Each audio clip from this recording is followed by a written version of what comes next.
It's no secret that apps that allow customers to either pick up items in store or get items delivered to them are everywhere.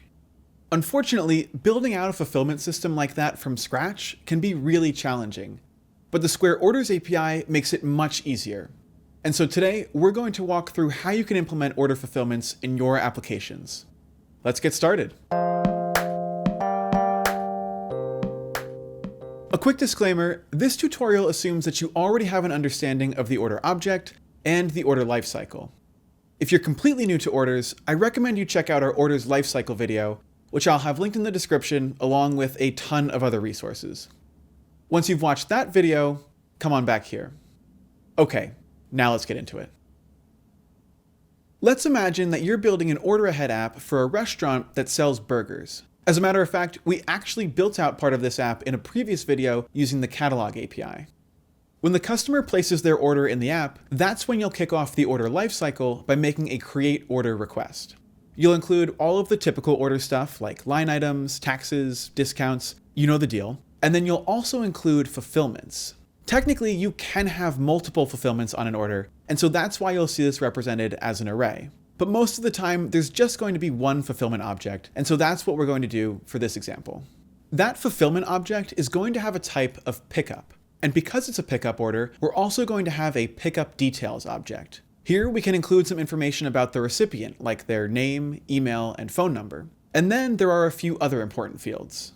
First is the schedule type, and this can have a value of either ASAP, which means the order will be picked up as soon as possible, or you can provide a value of scheduled, which means the order will be picked up at a specific time. You would then need to specify that time with the pickup at field. For this example though, I'm going to set the pickup type to ASAP.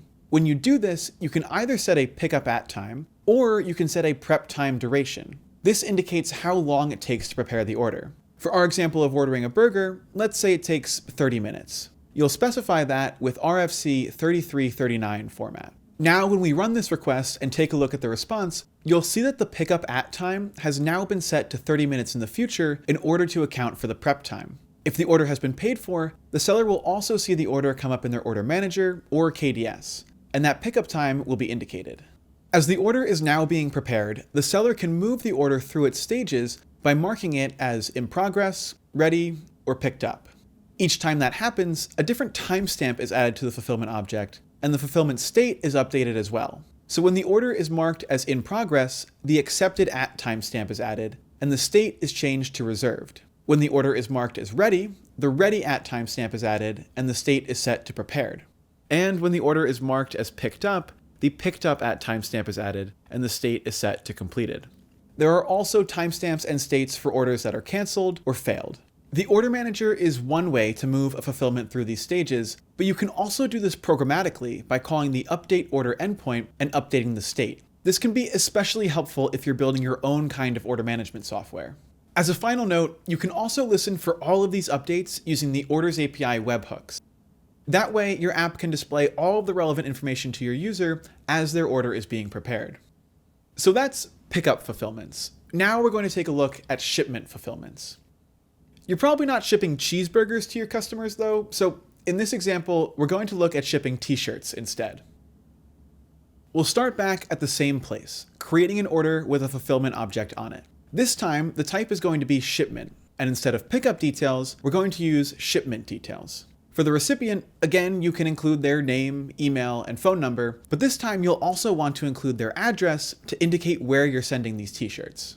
There's also a host of other fields that you can use to capture more data around the shipment. Some of these data points will come from your customer, and others will come from your shipping provider. These are fields like carrier, shipping note, shipping type, tracking number, and tracking URL.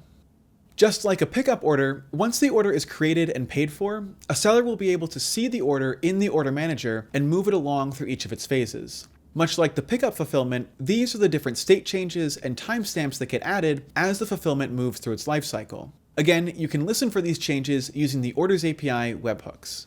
And that's order fulfillments. Having all of this infrastructure built right into the order object makes implementing a lot of these flows so much easier than it would be otherwise. Whether it's burgers, t-shirts, or burger t-shirts, fulfillments enable you to get your products to your customers.